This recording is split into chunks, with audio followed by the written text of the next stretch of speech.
이제 우리 다 같이 일어나셔서 보혈이나 찬송 드림으로 이 일부 예배를 시작하도록 하겠습니다.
형제들아, 우리가 예수의 피를 힘입어 하나님께 나아가자. 하나님께 나아가는 자는 반드시 그가 계신 것과 자기를 찾는 자들에게 상 주신 이심을 믿어야 할지니라. 하나님은 영이시니 예배하는 자가 신령과 진정으로 예배할지니라. 아멘. 이 세상 온 우주 만물을 창조하시고 이 세상의 역사를 이끌어 가실 때에 강대국이나 약소국이나 그 어떤 나라의 역사도 이끌어 가시고 주장하시는 우리 하나님 아버지께 오늘도 찬송과 영광과 존귀를 올립니다. 우리 사랑하는 성도들, 참으로 이렇게 큰 전염병으로 말미암아 온 세계가 공포 가운데 빠져 있지만 주님을 바라보며 하나님을 의지하며 하나님 앞에 예배하고 찬양하고 경배드리는 귀한 특권을 갖게 하심을 감사합니다. 아멘. 적은 무리가 모였습니다. 그렇지만 두세 사람이 내 이름 모인 곳에 내가 너희와 함께 하겠다고 말씀하셨죠. 오늘도 이 예배 시간에 임재하여 주시어서 아멘. 우리 사랑하는 성도들의 마음을 어루만져 주시고 이 세상의 전염병으로 참으로 힘들고 어려운 가운데 두려움과 공포 가운데 있지만 저들이 힘을 얻을 수 있게 하시고 주의 평강을 누릴 수 있는 귀한 시간 되어지기를 원합니다. 아멘. 특별히 이 자리에 참여하기를 그렇게도 원하지만 오지 못하고 각 가정에서 머리 숙여 예배드리는 주의 백성들을 기억하여 주시고 저들에게도 동일한 은혜를 허락하여 주시옵소서. 아멘. 오늘 이 예배를 통하여 하나님 홀로 영광을 취하여 주옵소서. 아멘. 예수님의 이름으로 기원하옵나이다. 아멘. 아멘. 다 같이 자리에 앉으시고 찬송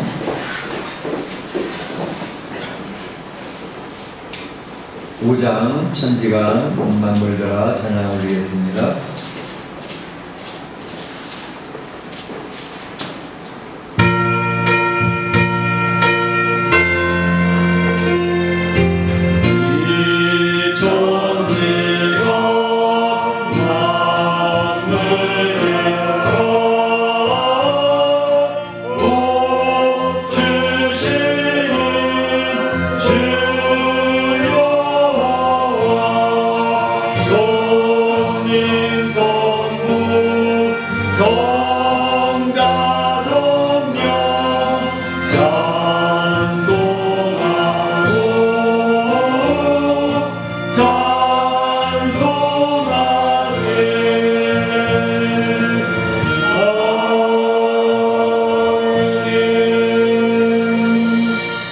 교동문은 18번이 되겠습니다. 성시교동문 18번, 시편 31편이 됩니다.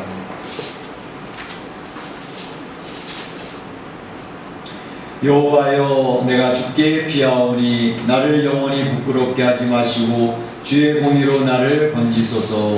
내게 귀를 기울여 적기 건지시고 내게 평안한 여리와 무한한 산성이 되소서. 주는 나의 반석과 산성이시니 그러므로 주의 이름을 생각하셔서 나를 인도하시고 지도하소서. 그들이 나를 위하여 비밀이신 그물에서 빼내소서. 주는 나의 산성이시니이다. 내가 나의 영을 주의 손에 부탁하나이다. 진리의 하나님 여호와여, 나를 속량하셨나이다. 내가 떠난 것을 중상한 것을 미워하고 여호와를 의지하나이다.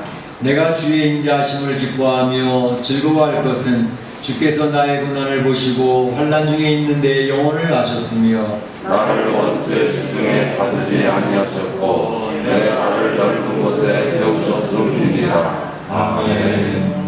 네, 이 시간에는 우리 다 같이 한 목소리로 기도하는 시간이 되겠습니다. 오늘도 기도할 때에 우리 하나님께서 이 코로나19로 인한 전 세계 공포 가운데에서 속히 이 재앙이 끝날 수 있도록 위해서 기도해 주시기 바랍니다. 특별히 전 세계에 이제 300만이 넘는 확진자들이 있습니다. 24만 명이나 되는 사망자가 생겼습니다. 참으로 이러한 질병과 지금 최전선을 싸우고 있는 우리 의료진들을 위해서 기도해 주시기 바랍니다. 의료진들도 참으로 희생을 무릅쓰고 최전선을 싸우고 있어서 많은 의사들도 죽었습니다. 간호사들도 죽었습니다. 자원하는 많은 사람들도 큰 어려움이 있습니다. 위에서 그 의료진이 무너지지 않도록 위해서 기도해 주시고, 특별히 300만이나 되는 많은 확진자들, 그들이 지금 질병과 사투를 벌이고 있습니다.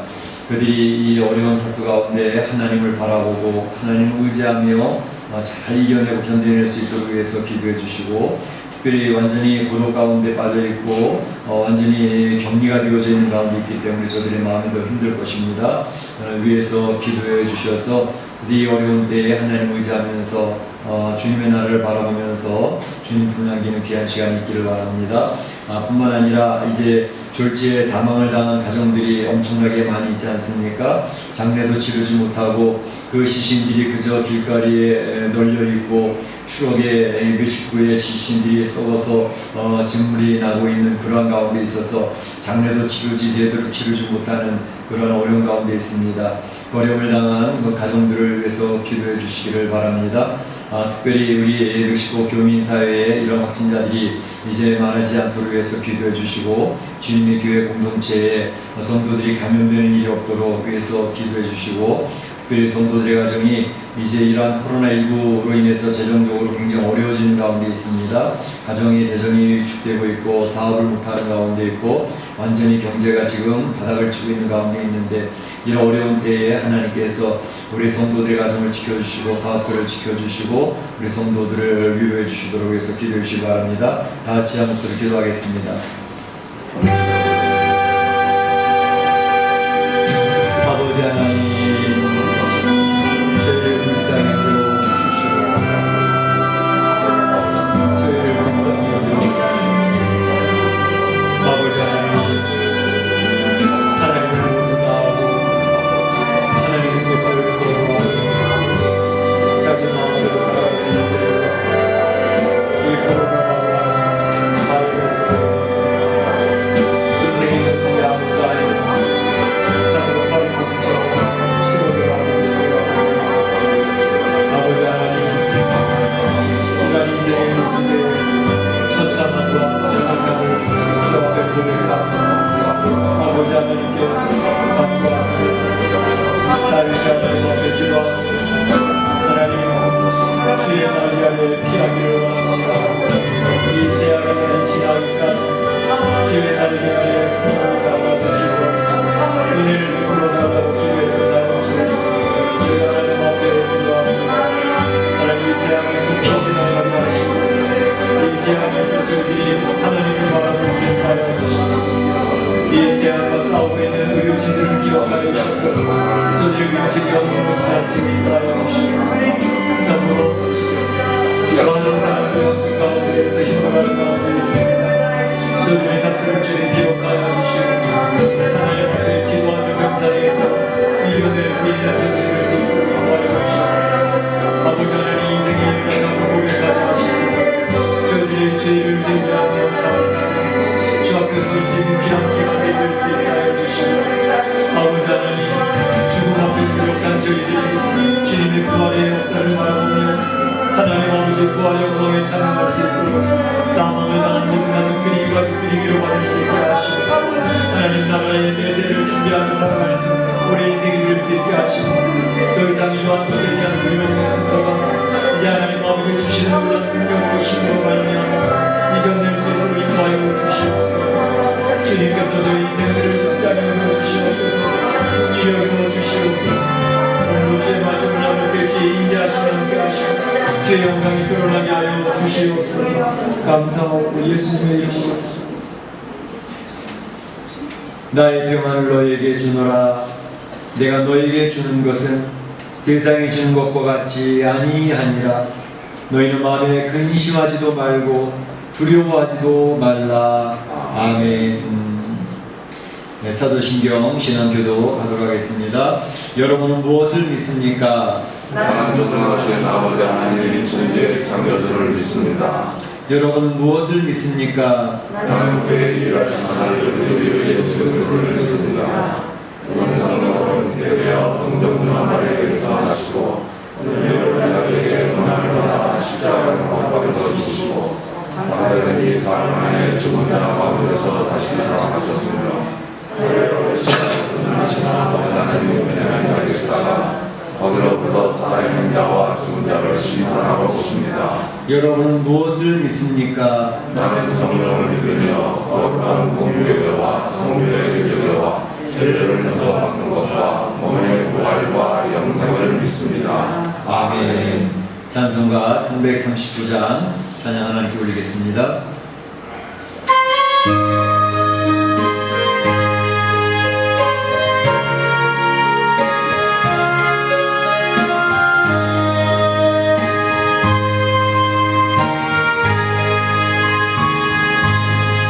내 주님 지신 십자가 우리를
시험을 대표해서 김 목사님 기도해 주시겠습니다.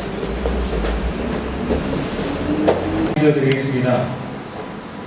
할렐루야. 천지 만물을 창조하시고 생명의 생사 화복을 주관하시며 우리를 택하여 거룩한 주의 백성 자녀 삼아주신 여호와 하나님께 영광과 찬송과 경배를 올려드립니다. 아멘. 오늘 예배로 나아감에 있어 먼저 주께 회개하기를 원합니다. 먼저 입으로 주여 주여 하나 하나님이 내 삶의 주관자라 입술로 고백하나 삶의 매 순간 속에서 세상의 이치와 내 생각이 우선했던 모습, 내가 우상되고 세상이 우선되었던 모습을 회개합니다. 이웃 사랑하기를 내 몸과 같이 하라, 화평하라, 용납하라, 용서하라 말씀하셨지만 여전히 내 안에 미움과 다툼과 시기와 질투가 가득함을 봅니다. 너희는 거룩한 성전이라 내가 거룩하니 너희도 거룩하라 말씀하셨으나 세상에 가진 유혹에 여전히 흔들리고 넘어지는 모습이 있었음을 자복하오니 우리를 긍휼히 여기시고 이 시간 용서하여 주시옵소서.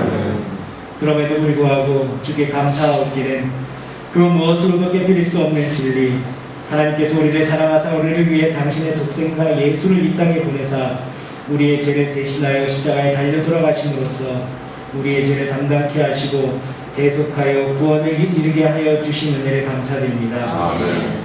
코로나 바이러스가 창궐하여 감염의 위험에 두렵고 세상이 멈춘 듯 답답하고 사업장에 나가지 못하여 경제적으로 어려운 이 시기에 그럼에도 불구하고 애굽 땅에서 이스라엘 백성을 이끌어내실 때와 그 백성을 보호하여 주셨던 것 같이 우리 한 사람 한 사람을 지켜주심을 감사드립니다. 아멘. 또 이런 상황 속에서도 현장으로 온라인으로 예배의 자리를 사모하여 이 자리에 있게 하시고 가정 예배를 살리시고 성도 간의 교제가 이어질 수 있도록 이끌어 주심을 감사드립니다. 아멘. 예배를 더욱 사모하게 하심을 감사드리며 성도 간의 교제가 얼마나 소중했던 것인지 알게 하시고 그리워하게 하여 주시니 또한 감사드립니다. 아멘. 그러나 하나님, 우리는 연약하기에 의심이 많기에 어리석기에 아직도 믿음이 부족하기에 하나님이 내게 주신 은혜와 사랑을 잊고 살 때가 많습니다. 다윗이 하나님의 권능을 의지하지 않고 자신이 직접 백성을 세마였을 때 하나님께서 전염병을 창궐시켜 단 3일 만에 7만 명의 백성을 생명을 앗아가신 것을 기억하며 우리도 오늘 하나님이 하셨음을 인정하고 역사와 인생의 주관자 되심을 날마다 기억하고 주님만을 의지할 수 있도록 하여 주시옵소서. 아멘. 코로나19로 인한 감염에 대한 두려움, 경제적 어려움에서 보호하여 주시고 똑같은 일상 속에서의 답답함 중에 있지만 바쁜 삶이 앗아간 가족 간의 소중함과 깊은 교제의 시간을 허락하여 주시옵소서. 아멘. 무엇보다 하나님을 묵상하고 하나님을 만나는 교제의 시간을 허락하사 기쁨과 은혜가 충만한 시간이 될 수 있도록 허락하여 주시옵소서. 아멘.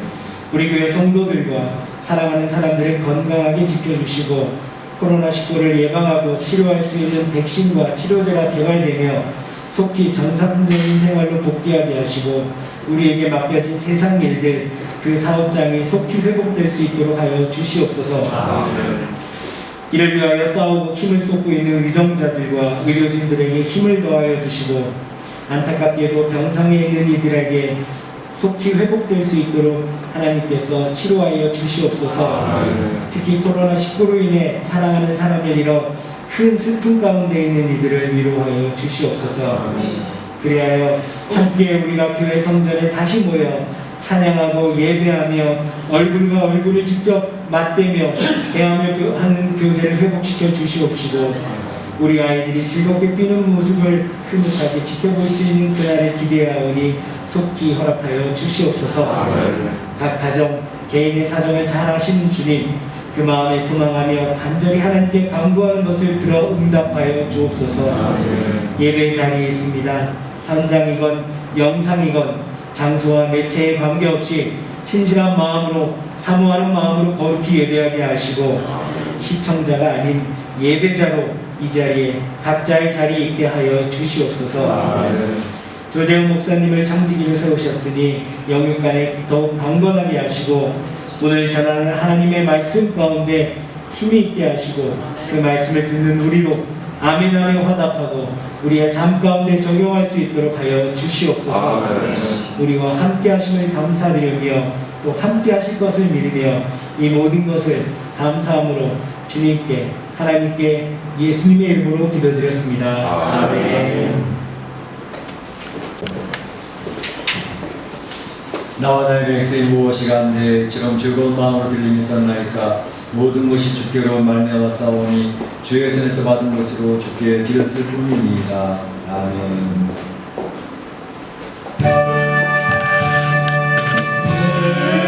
내게는 모든 것을 아낌없이 드리네.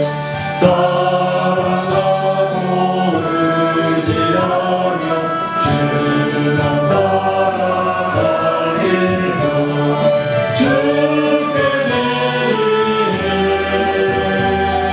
주께 드리네. 사랑하는 구주 앞에 모두 드리네. 하나님 감사합니다. 오늘도 우리 사랑하는 성도들 주 앞에 나올 때 귀한 물질을 구별하여 올립니다. 이 드린 물질을 통하여 하나님 영광 받아주시고 아멘. 이렇게 경제적으로 완전히 막혀있는 때에 우리 사랑 성도들의 가정에 물질이 어림당치 아니하고 부족함이 없도록 하나님 역사해 주시기를 원합니다. 하나님 참 우리 사랑하는 성도들의 가정이 보호되기를 원합니다. 질병으로부터 감염되지 않도록 막아주시고 하나님 모두 이 어려운 때 건강할 수 있도록 지켜주시되 영적으로도 건강하여서 하나님 같이 모여 예배드리지 못하지만 저희 가정에서도 더욱더 주님을 사모하며 참 예배자의 모습으로 주 앞에 나가는 귀한 은혜가 있도록 인도해 주셔서 그 심령이 건강할 수 있도록 주님 지켜주시기를 원합니다. 아버지 하나님 우리 사랑하는 성도들 참으로 주 앞에 기도하는 제목들이 응답되게 해주셔서 이 어려운 때 위기 때에 참으로 환난과 또 물질 굶김 속에서도 하나님의 놀라운 역사를 경험하는 귀한 은혜가 넘치도록 인도하여 주시어서 아멘. 이 위기의 상황이 오히려 기회의 상황으로 바뀌어질 수 있도록 인도하여 주시옵소서. 아멘. 이 드려진 물질을 통하여 하나님 영광케 하실 때에 참으로 잃어버린 영혼이 찾아지게 하시고 하나님의 나라 확장되게 하여 주시고 주님에게가 물질적으로 영당치 아니하도록 건강하게 든든하게 세워져갈 수 있도록 지켜주시옵소서. 아멘. 하나님께서 홀로 영광 받아 주옵소서. 아멘. 예수님의 이름으로 기도하옵나이다. 아멘. 네, 교회 소식을 알려드리겠습니다.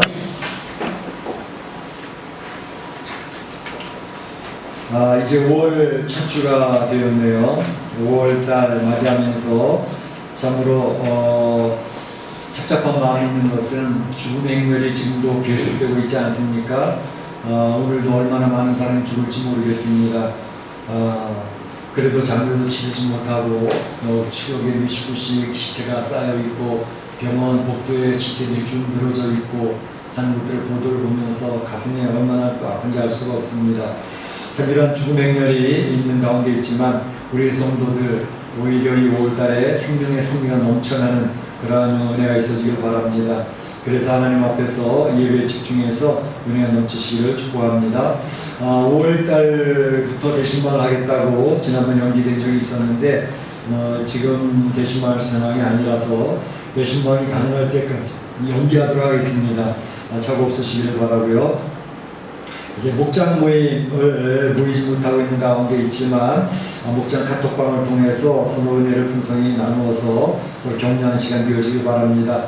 감사한 것은 어제 토요일 날 또 우리 베드로 목장, 바울 목장 모여서 참 이제 화상이긴 하지만 서로 얼굴을 보고 아이들이 건강한 모습을 보고 얼마나 안심이 됐는지 모릅니다. 참으로 각 목장별로 이렇게 귀한 교제와 서로 은혜를 나누는 시간들이 더욱더 든든하게 세워져 갈 수 있기를 바랍니다. 코로나19로 인해서 온 성도가 다 함께 모여 예배드리지 못하는 안타까운 상황이 계속 지속이 되고 있는데, 이런 때일수록 우리 성도들이 자칫 잘못하면 신앙으로 이렇게 나태해지기 쉽습니다.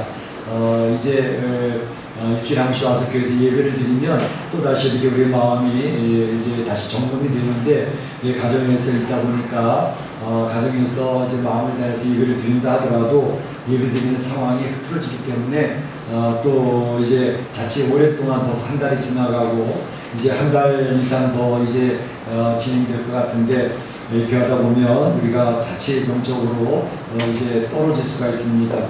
그래서 하나님과 교제가 깊어질 수 있는 그런 방식을 각각 찾아야 되는데, 말씀 묵상이라든지 기도에 집중하실 때 특별히 골반 기도를 통해서 우리 성도님들 주님과 대화하고 교제하는 시간이 더욱더 깊어지길 바랍니다. 아직도 확진자가 지금 이제 늘고 있지요. 다음 주 주안점에는 멕시코도 이제 정점을 찍고 내려가지 않겠나라는 예측을 하고 있는데, 어쨌든 이제 내려가는 중이라 할지라도 계속 조심해야 됩니다. 그래서 교회 오실 때도 이렇게 마스크 착용해 주시고, 기침하는 분들 가정에서 또 이렇게 열이 입관한 분들은 가정에서 예배를 드리시고, 이제 많은 사람들 접촉하게 되어진 분들 있지 않습니까? 그런 분들은 지금 알아서 이렇게 교회 안 나오고 계시는 가운데 있는데, 어쨌든 성도 간에 서로 조심할 수 있도록, 그래서 나도 지키고 상대방도 지켜줄 수 있는 그러한 역사가 있도록 성도들이 조심해 주시길 바랍니다. 지난주에도 생명의 삶 5호를 이제 가져가셨는데, 지금 한 3권 정도 남았습니다. 필요한 분들은 오늘 가져가시기를 바랍니다. 중보기도회가 지금 아직 계속되고 있습니다. 여러분들이 모여서 지금 기도하고 있는데, 이제 중보기도회에 못 나오시는 성도들 각 가정에서 꼭 기도에 동참해 주시면 좋겠습니다. 8시부터 9시까지 1시간 동안은 계속 우리가 기도에 힘을 쓰고 있으니까 기도에 할 내용들이 많지 않습니까? 위에서 이제 기도에 열심을 품고 기도해 주셔서 주님의 교회가 영적으로 든든히 지켜져 갈 수 있도록 위에서 기도해 주시기 바랍니다. 새벽 기도는 쉬는 중에 있고 그렇습니다. 더욱더 기도에 힘써 주시기 바랍니다. 하나님 말씀 보도록 하겠습니다. 하나님 말씀은 요한계시록 2장 18절에서 29절 말씀까지가 되겠습니다.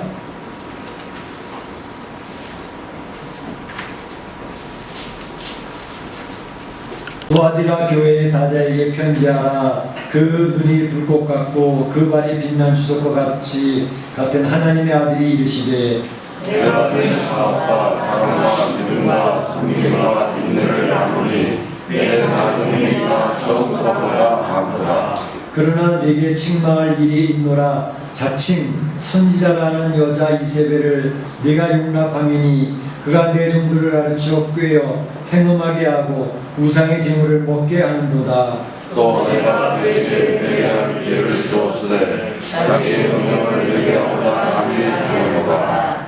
볼지어다 내가 그를 침상에 던질 터이요 또 그와 더불어 가늠하는 자들도 만일 그의 행위를 회개하지 아니하면 그 널난 가운데에 던지고, 또 내가 상으로 내 자녀를 죽이니 모든 교회가 다른 사람의 뜻과 마음을 들으는 자임을 알리라.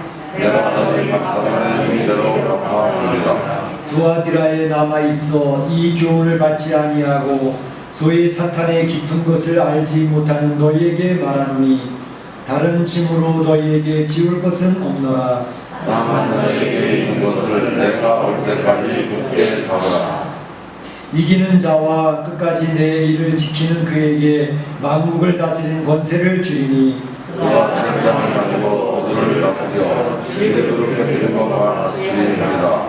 나도 내 아버지께 받은 것이 그러하니라. 내가 또 그에게 새벽벌을 주리라. 귀 있는 자는 성령이 그에게 되게 하시는 말씀을 들을지어다. 아멘. 아멘. 예, 이제 저희가 요한계시록에 지금 7교회를 살펴보는 중에 있습니다. 7교회를 살펴보는 가운데 첫 번째 살펴본 교회가 어느 교회였죠? 에베소 교회였죠? 에베소 교회 제목을 첫사랑을 잃어버린 에베소 교회 이렇게 말씀을 드렸죠. 그래서 에베소 교회는 이단이 많이 횡행했고 사도 바울이 전해진 복음, 이 복음의 내용을 변개시키려는 그런 사람들이 많이 있어서 그런 이단과 아주 대치하면서 참으로 그 이단들이 교회에 침입하지 못하도록 상당히 신경을 썼던 에베소 교회인데, 그리고 이단을 이제 들어오지 못하도록 하며 복음이 변질되지 않도록 애를 쓰다가 그만 그것이 첫사랑을 잃어버리는 그러한 결과가 되어지게 되어졌다라는 말씀을 드렸습니다. 두 번째 살펴봤던 교회는 서머나 교회였죠. 서머나 교회는 제목을 어떻게 붙였죠? 고난에서 승리한 서머나 교회 이렇게 했습니다. 그 서머나 교회는 책망이 없고 칭찬만 있었던 그런 교회였는데, 그 서머나 교회가 당시에 굉장한 환란이 심했습니다. 그래서 육체적인 고난과 환란이 있었고 특별히 물질적으로도 궁핍한 가운데 있어서 정말로 신앙생활하기 너무나도 어려운 그런 상황이 놓여져 있었던 교회였지만, 그래도 그들은 충성을 다하면서 하나님 앞에 그 고난을 이겨내는 그러한 교회여서 죽도록 충성하라 생명의 면류관을 너에게 주리라 라고 하는 주님의 말씀을 받았던 교회가 서머나 교회가 됩니다. 그런가 하면 지난 시간에 살펴봤던 것은 버가모 교회였죠. 버가모 교회는 어땠습니까?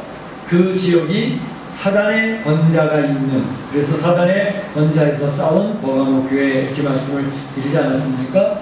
그래서 황제 숭배도 물론 있었고 도서관도 있고 의료시설이 굉장히 발달했던 그러한 도시였지만, 그 가운데에는 발람의 길을 쫓고 니골라군을 북방을 쫓아가는 그러한 사람들이 있어서 참으로 세속화가 되어지는 그러한 교회였지만, 또 그 어려운 가운데에서도 순교하는 일꾼이 있었죠.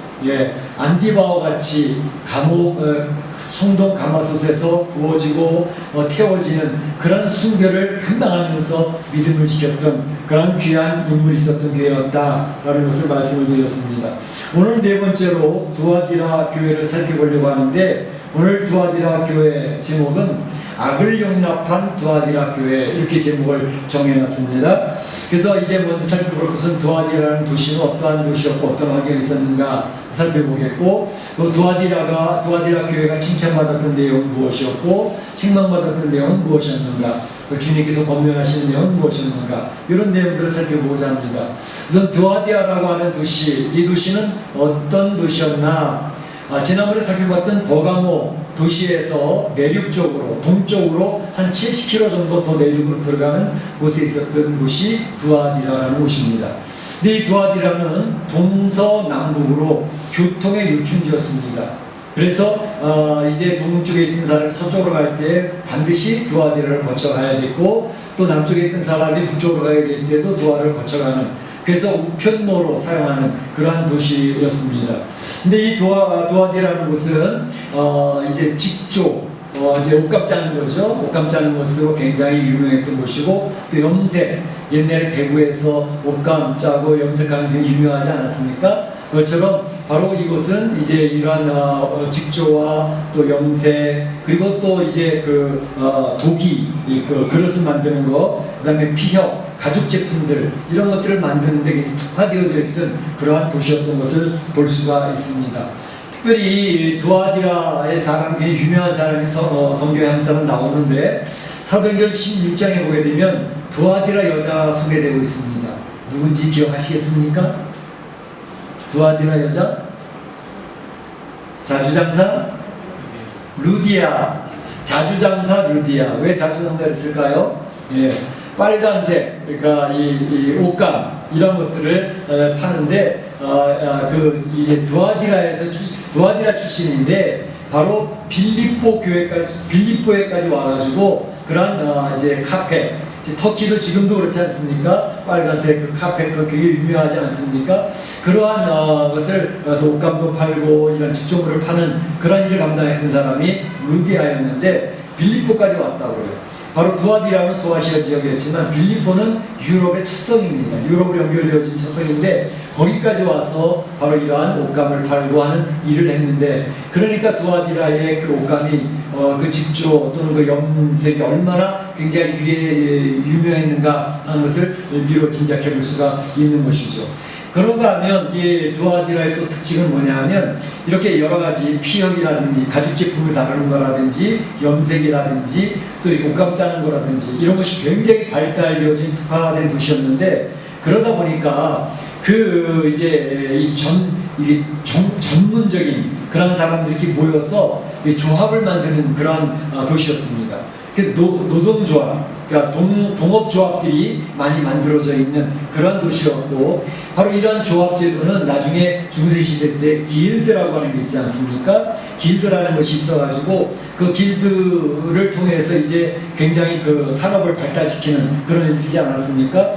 이 길드라고 하는 것은 나중에 이제 또 뭐 프리메이슨이랑도 연결이 되어져가지고 이제 그 프리메이슨이 이제 이러한 길드와 연결되어 있다는 그런 설명들도 많이 있지만, 어쨌든 이러한 동업조합의 특징들은 뭐냐면 이제 독점권을 갖는 것입니다. 그리고 이제 서로의 이런 전공하는 사람들을 이제 키워내고, 그리고 독점을 하면서 굉장히 자기네의 힘을 세열을 키워나가는 그런 일들이 있었던 것을 볼 수가 있습니다. 그러다 보니까 이제 자체 안에서의 규율도 굉장히 엄격하고, 그 다음에 이제 권세가 자꾸 생기는 거죠. 그래서 이 조합, 노동조합이라는 것이 맨 처음에는 약자가 자기 권리를 보호하기 위해서 시작을 하지만, 나중에는 이게 지나쳐버리면 약자의 모습이 아니라 오히려 강자의 모습으로 바뀌어버리지 않습니까? 기득권층으로 바뀌잖아요. 우리나라에 이제 전노조가 있고 민노총이 있고 그랬을 때 그들이 시작될 때에는 큰 대기업화에서 약자가 되어져서 권리를 찾기 위해서 조합이 시작됐습니다. 그러나 오늘날에는 그 조합이 얼마나 강한지 이제 국가의 권력, 경찰들도 그들의 눈치를 보지 않습니까? 정치하는 사람들도 그들의 눈치를 보며 그만큼 약자의 위치에서 강자의 위치로 바뀌어졌기 때문에 그들의 힘은 이제 독점을 하는 그런 힘을 가지고 있어서 뭐 언론 노조에도 언론을 다 장악을 하고 있고, 여러 이제 구석구석의 산업 분야를 장악을 하고 있고, 그래서 이제 그러한 힘이 단결되어져 있고 결속이 되어져 있어서 이제는 그러한 모습으로 인해 가지고 참으로 한 나라의 통치자들도 그들의 눈치를 봐야 되는 그러한 상태가 되어지고 있는 것을 볼 수가 있습니다. 심지어는 이제 학교의 모든 학생들도 장악을 하는 그러한 상태가 되어져서 굉장히 이제 좋은 것으로 출발을 했지만 끝이 지금은 오히려 더 좋지 않은 영향력을 주는 그런 모습 바뀌어져 있는 것을 볼 수가 있는데, 이 당시에도 역시 그렇습니다. 이 당시에도 그 시작할 때에는 서로 자기네들의 그 특화된 것을 잘 개발하고 정말 전문적인 그런 좋은 상품을 만들기 위해서 시작을 하고 조합을 만들었지만, 점점 가면서 그들이 독점을 하기 시작을 했고 그들의 힘이 세지기 시작을 하고 규율을 통해서 그 안에 조직들을 장악을 해나가면서 이제는 나중에 그 안에 이런 조합 안에는 항상 자기네들이 섬기는 수호신이 있었습니다. 자기네들 나름대로의 우리는 이 신을 섬긴다, 우리는 이것을 우상한다 하는 그런 것들이 생기다 보니까 이제 그들과 연결을 되어지려면, 그들과 같이 살아가려면 그들의 수호신에게 가서 절을 해야 되고 그들의 우상제물을 먹어야 되어지고 그들과 같이 커뮤니케이션, 교제가 이루어져야 그들로부터 그런 물건을 공급받을 수 있어서 물질적인 삶을 누릴 수 있기 때문에 그 사회 자체가 이러한 형성으로 되어져 있는 가운데 있었습니다. 그러니까 두아디라라고 하는 도시가 이러한 모습을 갖추고 있으니까 두아디라 안에 세워졌던 교회는 어떤 어려움이 있겠습니까? 뭐 보나마나 뻔하죠. 그런데 놀라운 것은 오늘 말씀에 보면 예수님께서 두아디라 교회에 놀라운 칭찬하고 있는 그런 내용들이 나옵니다.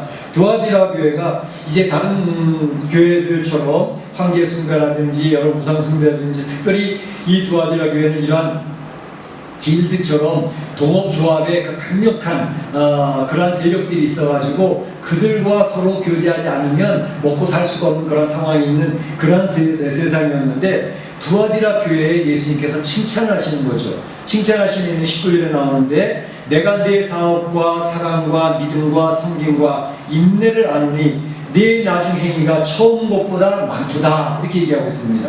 내 사업, 사업 이렇게 얘기하니까 이제 그 두아디라 도시에 여러 사업체들이 있어가지고 이 교회도 무슨 사업을 했나? 그런 생각을 할 수 있는데 교회에서 사업을 한 것은 아니고요. 내 사업이라고 하는 말이 가르치는 내용들은 뭐냐면 여기에 나와 있는 믿음과 사랑과 섬김과 인내 이런 것들을 내 사업이라고 주님께서 지목을 하면서 칭찬을 하고 있는 것입니다. 내 나중 행위가 처음 것보다 많도다 라고 칭찬을 하면서 이야기를 하고 있는 것이죠. 특별히 여기서 언급한 사랑, 믿음, 섬김, 인내 이 내용들은 우리 교회들이 추구하는 가장 중요한 요소들이거든요. 우리가 신앙생활할 때 무엇을 얘기하죠? 믿음과 소망과 사랑 이 세 가지는 항상 있을 것인데 그 중에 제일은 사랑이라 이렇게 되어져 있지 않습니까? 그래서 신앙생활의 3요소로 갈 것 같으면 그것은 믿음입니다. 그 다음에 사랑입니다. 그리고 소망입니다. 그러니까 이 3요소를 갖추고 있는 교회가 두아디라 교회였다라고 이야기를 할 수가 있죠. 그런데 사실은 여기에 소망이라는 말은 빠져 있어요. 목사님 소망이라는 말이 없는데 목사님은 왜 믿음, 소망, 사랑이라고 얘기를 하시죠? 근데 이 소망이 연결되어져 있는 단어가 있죠. 뭘까요? 인내라고 하는 단어가 소망과 연결되어져 있습니다. 무엇을 보면 알 수 있냐면 데살로니가 교회를 향해서 사도 바울이 굉장히 칭찬하지 않았습니까? 데살로니가 교회는 사도 바울이 가서 전도 3주일밖에 안 했습니다. 한 달도 채 안 되는 전도를 했지만 그 교회는 칭찬받는 교회가 되어졌습니다. 고린도 교회는 1년 6개월 동안 사도 바울이 심혈을 기울였던 교회였지만 그 교회는 모든 교회의 문제를 다 가지고 있었던 그런 문제적인 교회가 고린도 교회였습니다. 그래서 고린도 지역은 바로 이런 아가야 지역의 이제 수도로서 또 이 데살로니가 지역은 마게도니아 지역의 수도로서 서로 남북의 가장 중요한 대표적인 도시들인데 이 남쪽에 있는 고린도 교회는 이 사도 바울에 의해서 계속 지적을 받았어요. 너희들 그렇게 신앙생활 그렇게 하면 안 돼. 교회가 그런 모습이 돼서는 안 돼. 계속 이야기를 했는데 데살로니가 교회를 향해서는 바로 사도 바울은 내가 더 이상 너희에게 아무 말도 할 것이 없노라. 너희의 믿음의 소문, 너희의 신앙의 모습이 온 지역에, 아가야 온 지역에 소문이 이미 나 있다 라고 이야기를 하면서 이야기했던 세 가지 요소를 이야기합니다. 무엇이었죠? 너희에게 믿음의 역사가 있고 사랑의 수고가 있고 또 소망에 인내가 있는 줄을 내가 아노니 이렇게 이야기하고 있거든요. 그러니까 데살로니가 교회가 믿음의 3요소, 믿음의 역사가 있는 교회였다, 사랑의 수고가 있는 교회였다, 소망에 인내가 있는 교회였다 라고 하는 세 가지 요소를 사도 바울이 지적을 하면서 칭찬하고 있는 모습을 볼 수가 있는 것이죠. 그래서 우리가 믿음 생활을 할 때에도 믿음도 종류가 있습니다. 살아있는 믿음이 있는가 하면 죽어있는 믿음이 있습니다. 살아있는 믿음과 죽어있는 믿음의 모습의 차이는 뭘까요? 믿음의 역사라고 그랬죠. 역동성이 있는 믿음을 가지고 있는 신앙생활을 하고 있는 성도들이 있습니다. 역동성이 있어요. 믿음이 막 활발하게 움직이고 있는 거예요. 활동성이에요. 그런데 죽은 믿음은 뭘까? 믿음이 있다고는 하는데 역동성이 전혀 없어요. 믿음의 역사가 전혀 없어요. 그러니까 믿음은 있다고 하지만 전혀 역동성이 없는 믿음, 그것은 죽은 믿음과 같다라고 이야기를 하고 있는 것이죠. 그런가 하면 사랑도 마찬가지입니다. 사랑도 진짜 사랑의 모습이 사랑이 있고 사랑이 있는 것 같은데 실상은 사랑이 없는 그런 모습이 있을 수 있다는 것이죠. 진짜 사랑의 모습은 어떻게 나타나느냐? 오늘 성경에서 이야기한 대로 섬김의 모습으로 나타납니다. 진짜 사랑이 있으면 그건 수고하는 모습으로 나타납니다. 진짜 사랑이 있으면 희생을 감수하는 모습으로 나타납니다. 그러니까 사랑이라는 단어는 추상명사이지만 이것이 구체적으로 되어지는 바로 섬김, 수고, 희생, 행동으로 옮겨진 내용으로 나타나면 그 사랑은 진짜 사랑이었다라는 것을 이야기하고 있는 것이죠. 그래서 우리의 신앙생활을 이렇게 점검해 볼 수가 있는데 사실은 이번 주간에 저는 이제 지난번에 말씀드렸던 것처럼 다큐 프로그램을 좋아해서 이렇게 다큐 프로그램을 이제 보게 되는데 특히 인간극장이라는 내용을 전 잘 봐요. 하루에 한 30분, 40분씩 이렇게 해서 쭉 연결해서 한 주간을 한 사람 스토리를 얘기하는 건데 거기 보게 되면 이 세상 살아가는 사람들의 모습이 다 묘사가 되어져 있어요. 그래서 저는 굉장히 관심 있게 보고 많이 은혜도 받고 도전도 받고 우리의 삶의 모습을 관찰할 수가 있습니다. 이번 주간에 어떤 일이 있었냐 하면 거기에 이제 39살 된 남편, 38살 된 아내 두 부부, 그리고 또 그 주변에 이제 뭐 49살 된 그런 남편, 그리고 이제 이제 고업을 비슷한 그런 아내, 그런 가정들이 몇 가지 소개되면서 무엇을 얘기하느냐 하면 이분의 이름이 심상수라고 하는 분이었는데 아내는 마미나라고 하는 분이었고, 그 가정에는 아들이 둘이 있었습니다. 12살 된 심윤경, 또 11살 된 심아윤이라는 이제 아들과 딸이 있었는데, 그 가정이 살아가는 모습이 특이한 모습이었어요. 어떤 모습이었냐면, 이 사람이 지금 38살밖에 안 됐잖아요. 그런데 24살짜리 여자 처녀를 입적을 시켜서 딸로 삼았어요. 도대체 이게 무슨 말이 맞나 돼? 38살을 된 그 사람으로서 아버지라고 부르고, 그다음 38살 된 그 아내를 통해서 엄마라고 부르고, 어머니라고 부르고, 그러면서 한 가정을 꾸미고 있는 거예요. 도대체 이해가 안 됐어요. 도대체 뭐야?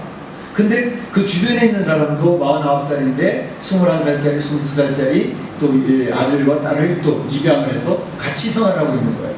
물론 그들이 어떤 조그만 사업을 하고 있는데 그 사업에 그 아이들이 들어가서 직장 생활을 하면서 월급을 주면서 그렇게 하고 있는데, 사정을 쭉 들어보니까 이 아이들은 고아인 거예요. 부모가 누군지를 모르는 거예요. 미혼모에 의해서 태어난 아이들인데, 그 아이들을 국가에서 18살까지는 보호를 해서 키워줘요. 근데 18살 되어지면 보호 종료 아동이라 그래가지고 그 키우는 기관에서 나가야 돼요. 그러니까 18살 돼서 나가고 난 뒤에 이 아이들은 자기네들이 이제 알아서 살아가야 되는데, 이게 문제가 굉장히 심각한 거예요.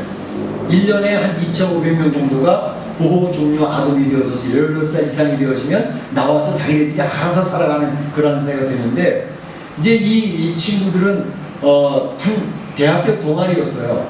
이 부부들이. 그러니까 기독교 대학의 한 동아리였는데, 그 동아리에서 서로 연결되어져 가지고 합창하고 찬양하고 그렇게 모였던 동아리인데, 거기서 결혼되어졌던 부부들이 이 아이들을 보호 종료 아동된 아이들을 자기 가정에 입양을 시켜서 딸로 아들로 삼은 거예요.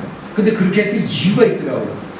이 아이들이 문제가 생겨져 가지고 이제 병원에 간다든지 어떤 일에 기관에 간다든지 그러면 한국 사회는 항상 법적 보호인의 사인이 필요하고 도장이 필요한 거예요. 병원에 가서 치료를 받아야 했는데, 너 보호자 데리고 와라.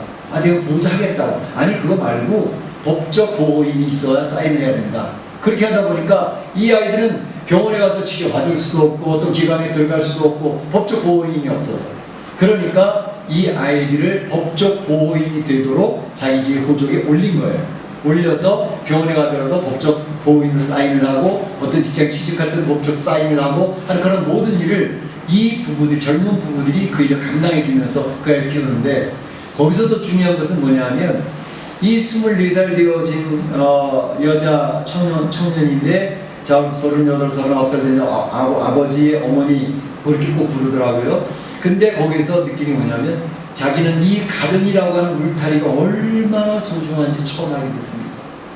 나에게도 가정이 있다고 하는 것에 얼마나 감사한지 모릅니다. 너무너무 큰 감동이 있더라고요.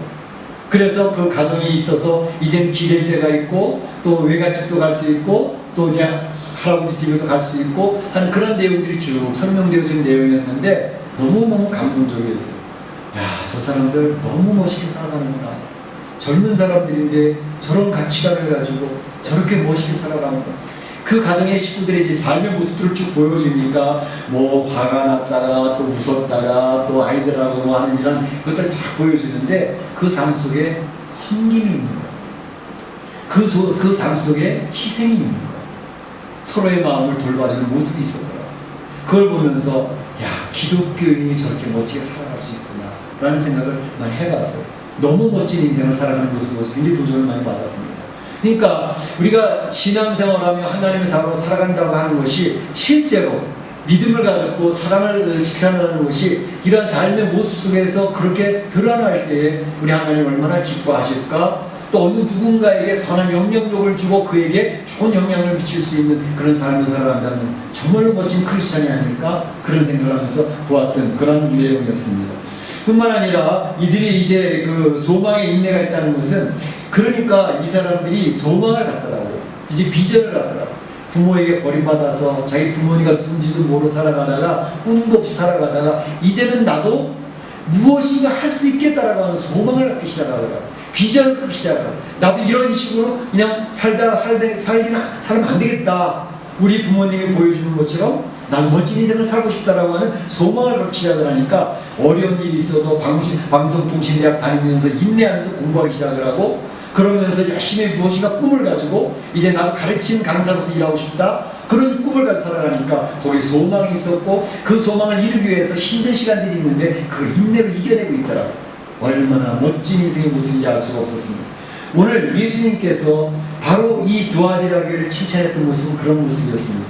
너에게 이 믿음의 역사가 있구나, 너에게 사랑의 수고가 있구나, 너에게 소망의 인내가 있는 그런 모습이었다. 그러면서 예수님께 칭찬을 하신 것은 너희들이 처음보다 나중에 훨씬 더 나아지고 있구나 라고 칭찬하는 거예요.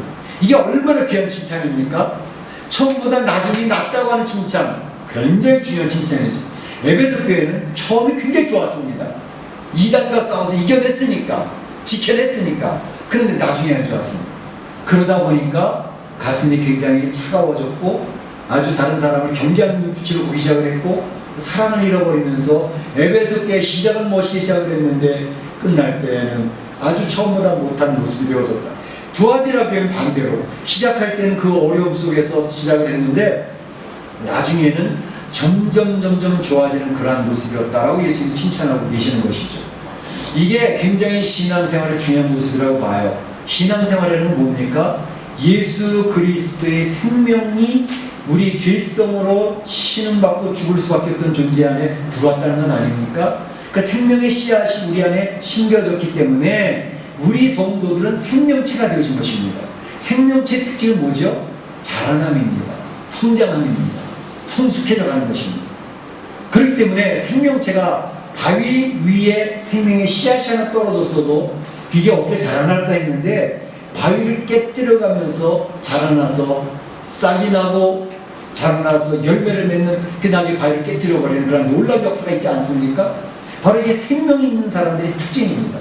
그리스도인이라고 하는 사실은 바로 생명을 받은 사람들이기 때문에 이 세상이 얼마나 힘들고 어려워도 이 세상이 타락한 세상이라 할지라도 그 속에서 생명의 역동성을 통해서 어제보다 오늘보다 내일이 달라지면서 성장하는 모습, 성숙해가는 모습이 나타나야 그것이 생명이 심겨진 신령이라는 뜻이라는 것입니다.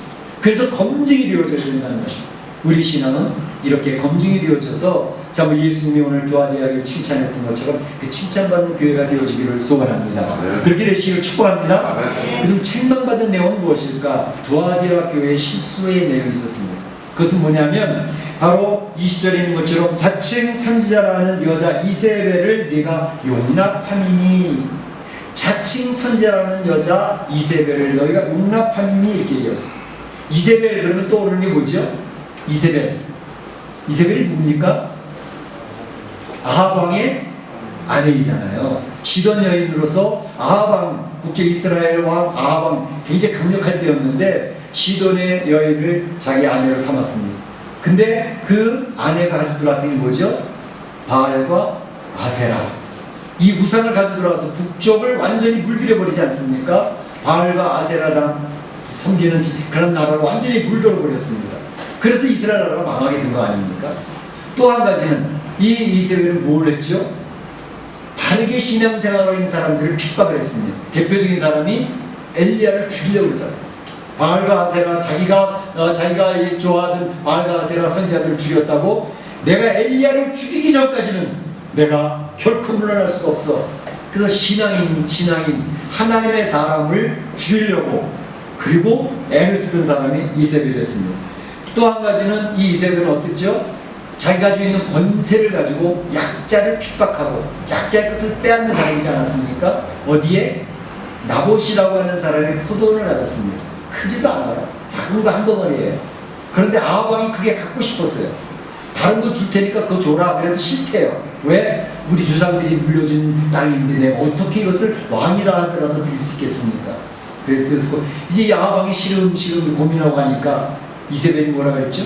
아이고 왕이시오 뭐 그런 거 가지고 걱정을 하니까 걱정 마십시오 제가 처리할 테니까.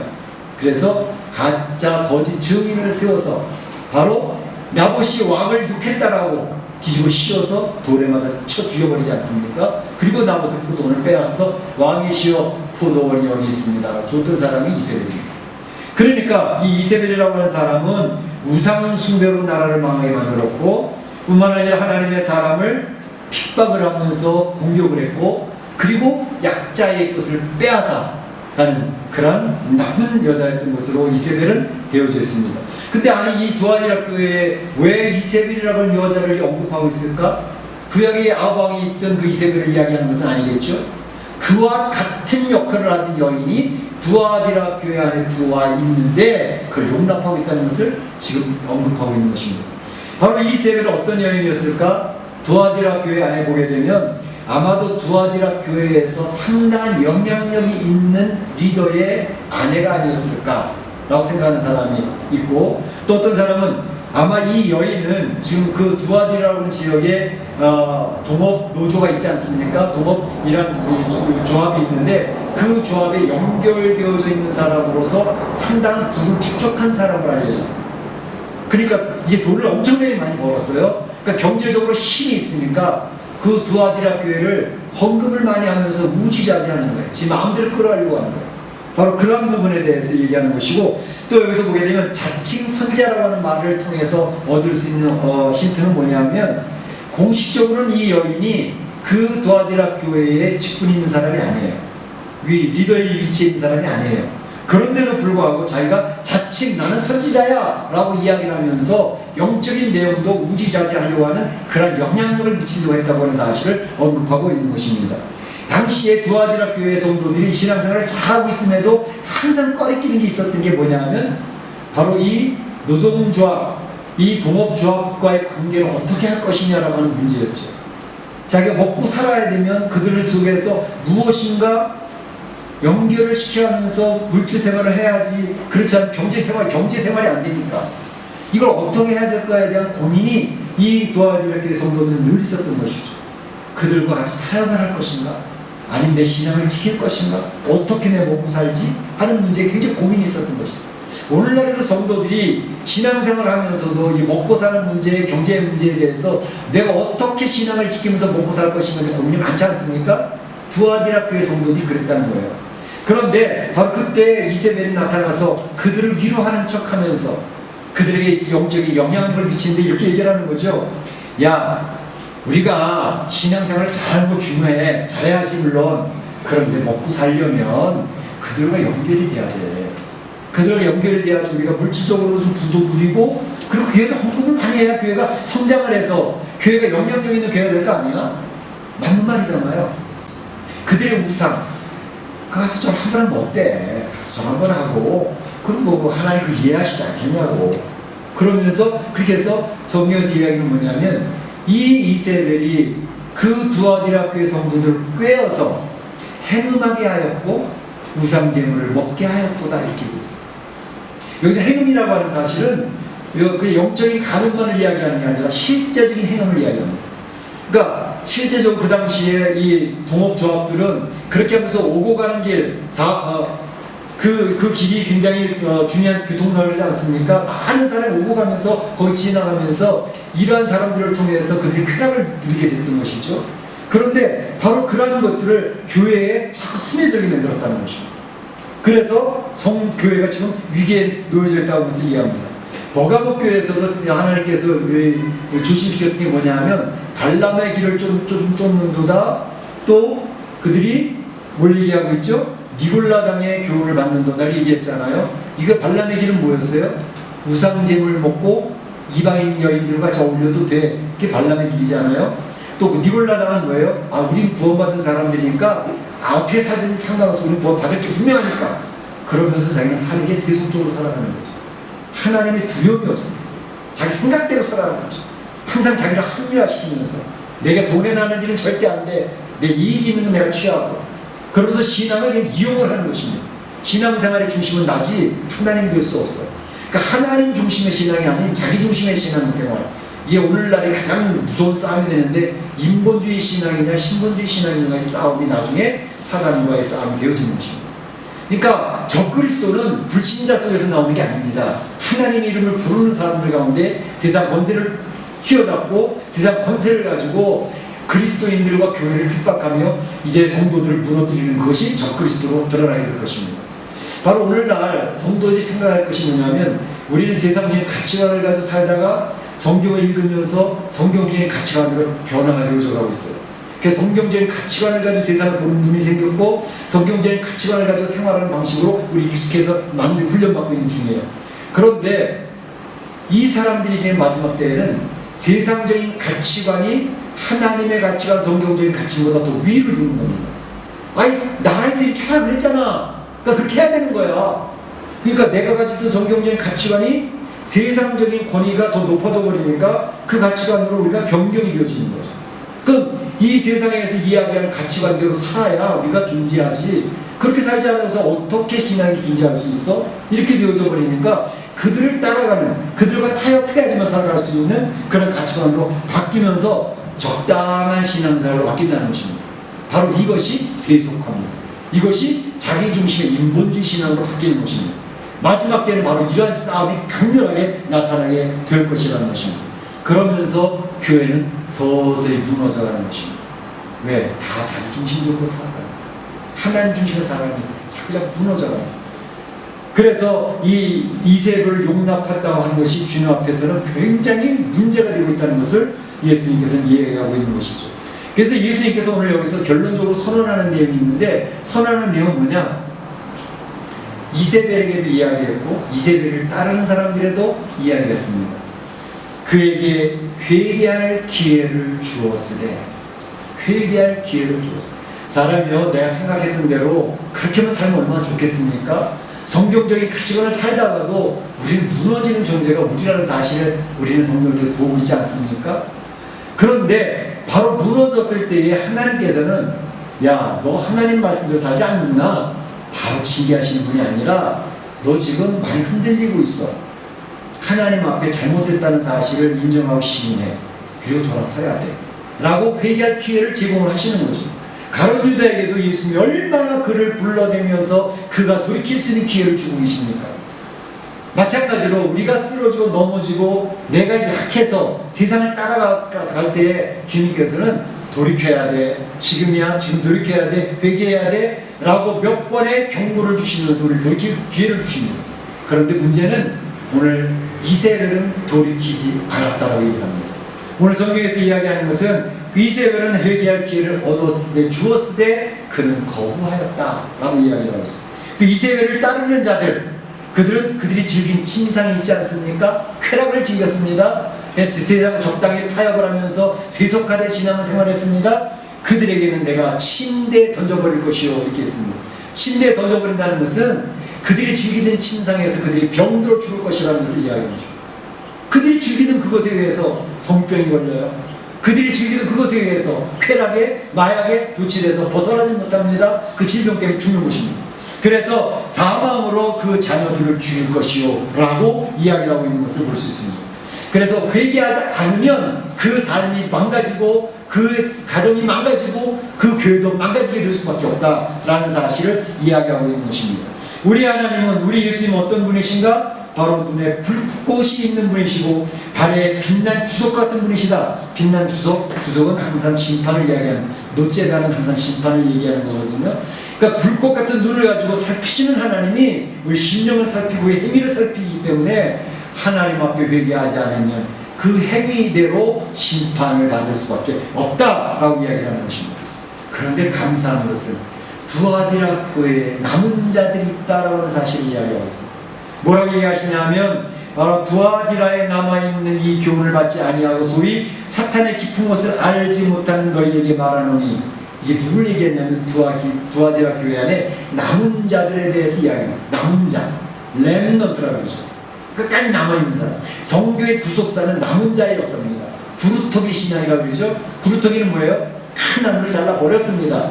베어버려서 밑둥만 남았습니다. 그게 구루터기입니다. 근데 그 구루터기에서 새싹이 나면서 새로운 생명 출발하는 것을 그 구루터기예요. 바로 그와 마찬가지로 남은 자는 하나님의 말씀대로 따르지 않는 사람 하나님께서 싹싹 쓸어버리십니다. 정리를 해나가시는 거죠. 그런데 그들 가운데 남은 자가 있다는 것입니다. 그 남은 자를 통해서 하나님의 일들이 이루어지고 하나님 나라가 형성되어진다는 것을 이야기하고 있습니다. 이사야 선지자도 남은 자 사상을 이야기했고 사도 바울도 남은 자 사상을 이야기했습니다. 로마서 9장 27절을 보게 되면 이렇게 이야기합니다. 사도 바울이 이사야의 말을 인용을 해서 얘기하는 것입니다.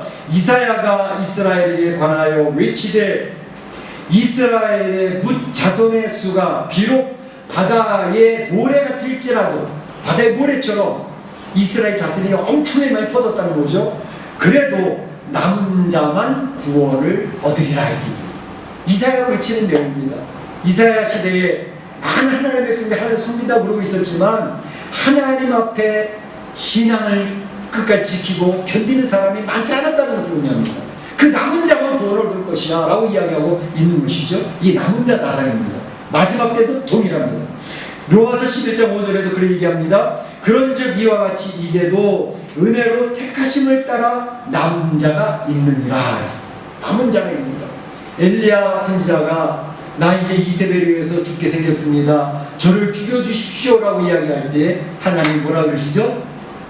엘리야야 너무 걱정하지 마. 너만 남은 게 아니고 우상 앞에 절하지 아니한 몇 명? 7,000명이 남겨져 있어 라고 이야기하는 것입니다. 우리가 그리스도인의 세상을 살아가면서 이 부패한 세상, 타락한 세상, 심지어 교회까지도 타락을 하고 교회 리더들까지도 타락한 그러한 속에서 이제는 어떻게 소망이 없지 않습니까? 라고 얘기할 때 하나님은 미소를 지으면서 신실하게 주님을 따라가는 남은 자들이 내 눈에는 안 보이지만 내가 숨겨놓은 자가 얼마든지 있다 라고 이야기를 하시는 것입니다. 그렇기 때문에 성도들은 절대 비관이 아닙니다. 낙담이 아닙니다. 우리 성도들은 하나님 나라를 바라보며 신실하게 신앙을 지켜야 하는 주의 백성들이 얼마나 있다는 사실을 기억하고 남은 자, 렘넌트가 있다는 사실을 기억하고 힘을 내야 되는 것입니다. 그러면서 예수님이 이야기하시는 것이 너희 두아디라 교회에 그들 앞에 절하지 아니하고 신앙을 끝까지 신실하게 지키는 사람들에게 내가 이야기한다. 너희에게는 내가 더 이상 사실은 다른 짐을 지어주고 싶지 않아. 왜냐하면 너희들이 가지고 있는 믿음, 소망, 사랑, 섬김 이것만 있으면 돼. 더 이상 내가 너 요구하지 않을게 라고 예수님이 그들 얘기하시는 것입니다.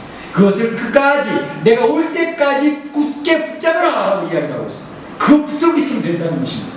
그러면서 얘기하시는 것이 만국을 다스리는 철장 권세가 너에게 주어진다.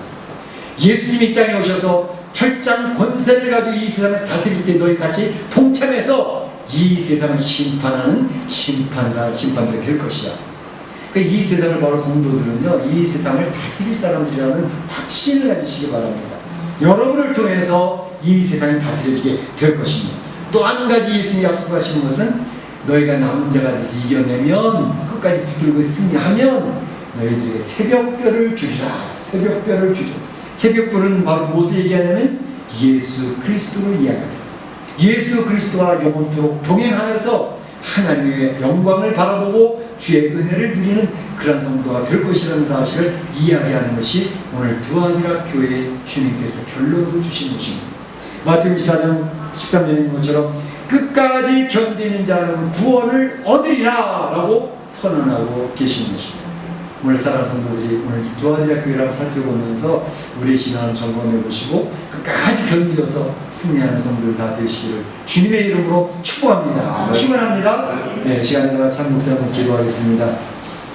잠시 들은 말씀을 생각하면서 내 마음의 자리감림을 정리하면서 한 가지 붙들고 기도하시길 바랍니다. 다시 기도하겠습니다. 다 같이 일어나셔서 좋으신 하나님 찬양을 부르겠습니다.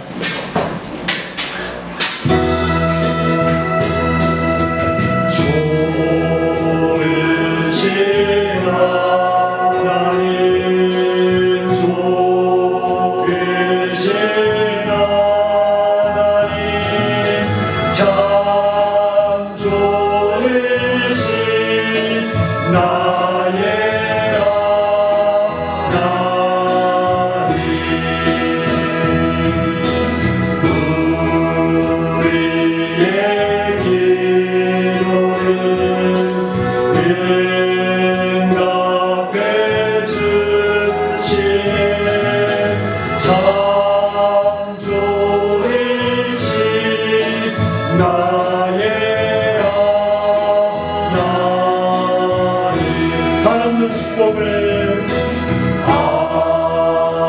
아름다운 축복을 우리에게 주시는 창조이신 나의 하나님. 지금은 우리 구주 예수 그리스도의 은혜와 하나님 아버지의 그 크신 사랑하심과 성령님의 감동과 교통하심이 오늘 두아이아 교회를 보면서 예수님의 칭찬을 받았던 것처럼 믿음과 소망과 사랑 가운데 섬김과 수고와 희생 가운데 하나님 앞에 영광을 돌리며 이 세상에 선한 영향을 미치며 끝까지 믿음으로 승리하기로 소원하는 우리 온 성도들 머리와 가정과 자녀와 일터 가운데 우리 교회 가운데 이제부터 영원토록 함께 있을지어다. 아멘.